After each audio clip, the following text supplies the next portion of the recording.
Hello, y'all. Hey, how y'all doing?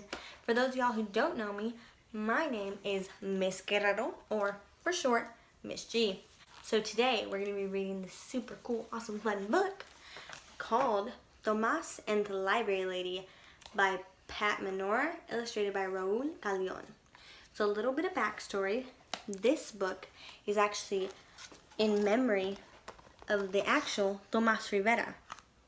So, Tómas Rivera was born in Crystal City, Texas in 1935, a migrant worker who valued education. Tómas Rivera became a writer, a professor, a university administrator, and a national education leader.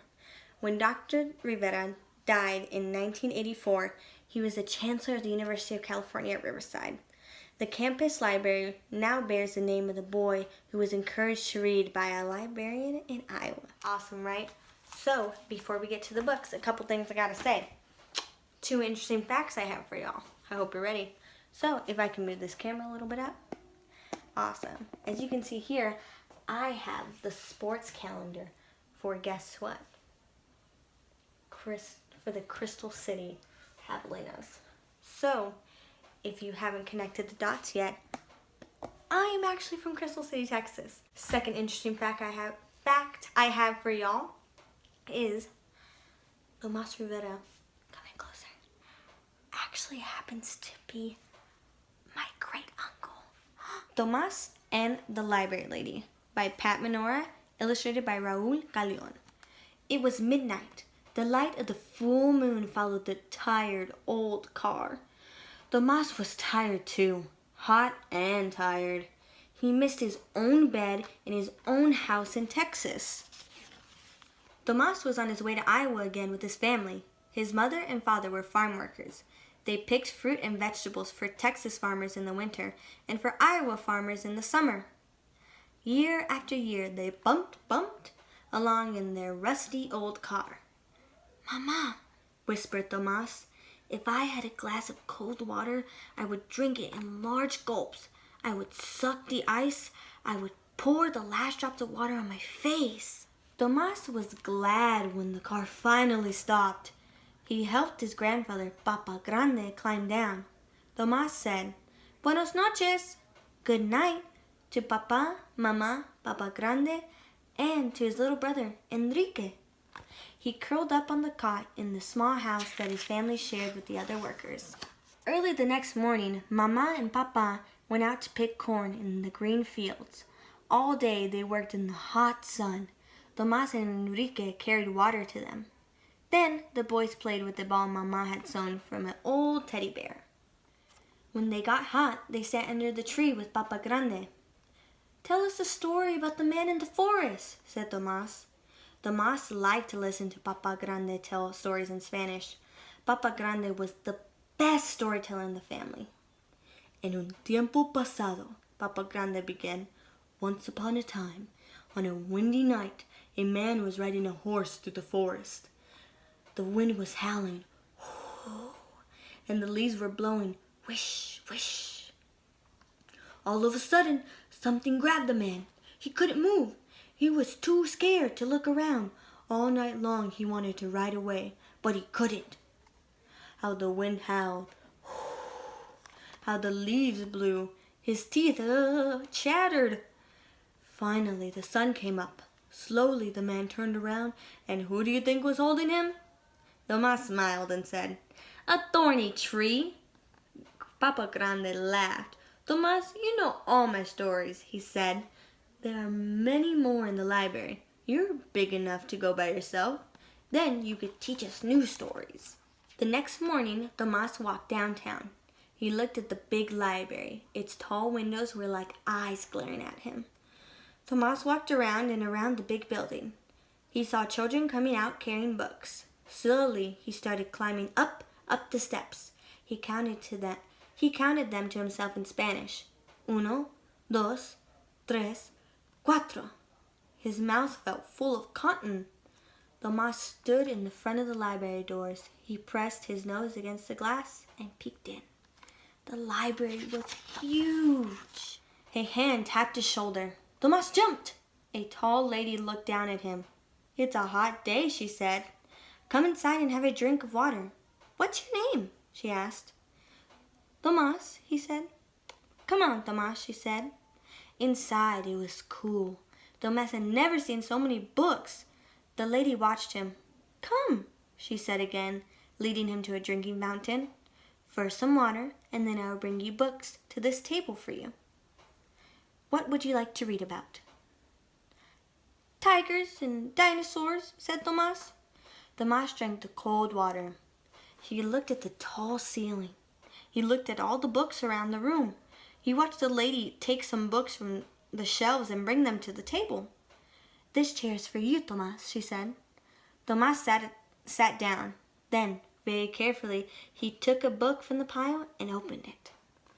Tómas saw dinosaurs bending their long necks to lap shining water. He heard the cries of a wild snake bird. He felt the warm neck of a dinosaur as he held on tight for a ride. Tómas had forgot about the library lady.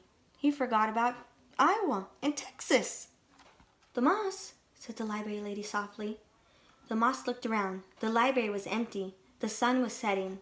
The library lady looked at Tómas for a long time. She said, Tómas, would you like to borrow 2 library books? I'll check them out in my name.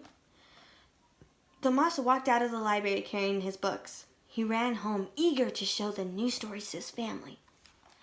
Papa Grande looked at the library books. Read to me, he said to Tómas. First Tómas showed him the pictures. He pointed to the tiger. Que tigre tan grande! Tómas said first in Spanish and then in English. What a big tiger! Read to me in English, said Papa Grande. Tómas read about the tiger's eyes shining brightly in the jungle at night. He roared like a hungry tiger. Papa, Mama, and Enrique laughed. They came and sat near him to hear his story. Some days, Tómas went with his parents to the town dump. They looked for pieces of iron to sell. Enrique looked for toys. Tómas looked for books. He would put the books in the sun to bake away the smell. All summer, whenever he could, Tómas went to the library. The library lady would say, First, a drink of water, and then some new books, Tómas. On quiet days, the library lady said, Come to my desk and read to me, Tómas. Then she would say, Please teach me some new words in Spanish. Tómas would smile. He liked being the teacher. The library lady pointed to a book. Book is libro, said Tómas. Libro, said the library lady. Pájaro, said Tómas, flapping his arms. The library lady laughed. Bird, she said. On days when the library was busy, Tómas read to himself. He looked at the pictures for a long time. He smelled the smoke at an Indian camp. He rode a black horse across a hot, dusty desert. And in the evenings, he would read the stories to Mama, Papa, Papa Grande, and Enrique. One August afternoon, Tómas brought Papa Grande to the library. The library lady said, Buenos tardes, señor. Tómas smiled. He had taught the library lady how to say, Good afternoon, sir, in Spanish. Buenos tardes, señora, Papa Grande replied. Softly, Tómas said, I have a sad word to teach you today. The word is adios. It means goodbye. Tómas was going back to Texas. He would miss this quiet place, the cool water, the many books. He would miss the library lady. My mother sent this to thank you, said Tómas, handing her a small package. It is pan dulce, sweet bread. My mother makes the best pan dulce in Texas. The library lady said, How nice, how very nice. Gracias, Tómas, thank you. She gave Tómas a big hug. That night, bumping along again in the tired old car, Tómas held a shiny new book, a present from the library lady. Papa Grande smiled and said, More stories for the new storyteller. Tómas closed his eyes. He saw the dinosaurs drinking cool water long ago. He heard the cry of the wild snake bird. He felt the warm neck of a dinosaur as he held on tight for a bumpy ride. The end. That story was amazing, wasn't it? Beautiful. Now I challenge you, as a watcher, to make your own story. Let your imagination soar high. Go wild. Scream like wild snake birds. And let your imagination soar. Use the descriptive words or the Spanish vocabulary words we learned in here, and you can make your own story, even one like Tomas's. Dream big and stay safe.